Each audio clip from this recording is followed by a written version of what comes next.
It's another delicious day here in the Let's Make Food from Food Kitchen, and today I'm making some Italian dressing. What an adventure! Where did it start? Where does it come from? Well, the Babylonians started using oil and vinegar way back when.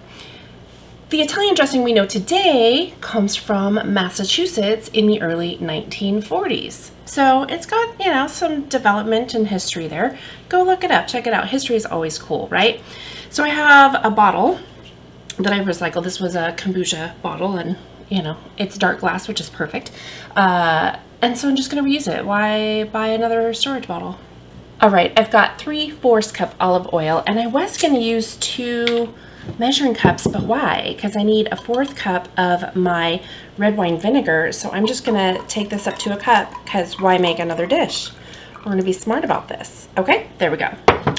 So now I just need to add in the rest of my ingredients, stir it up and let it sit for a little bit. Easy peasy, right? I've already measured everything out. Everything here is a 1/2 teaspoon. Garlic powder, onion powder. Well, that doesn't want to come out. Onion powder.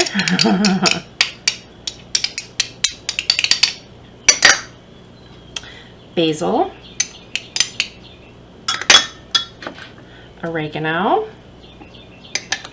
parsley, thyme, salt, and pepper.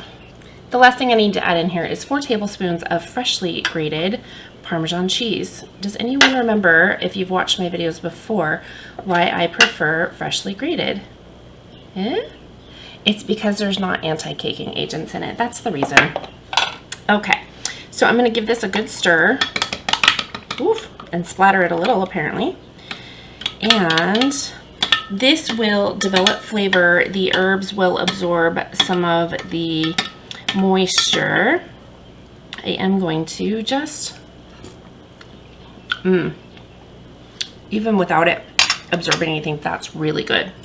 So what I want to do is put it in my washed jar and let those flavors develop for a little while, and then it'll be ready to use. Now, just like any other oil and vinegar, you will need to shake it up before you use it. Something's stopping it up. It's probably the cheese. All right, quick, easy, fresh, and delicious. Don't forget, shake it before you use it. Store this in the fridge. It has herbs and it has cheese, so we don't want to develop botulism and we don't want to get sick. So store it in the fridge, shake it up before you use it. Beautiful, ready to go. Delicious and fresh.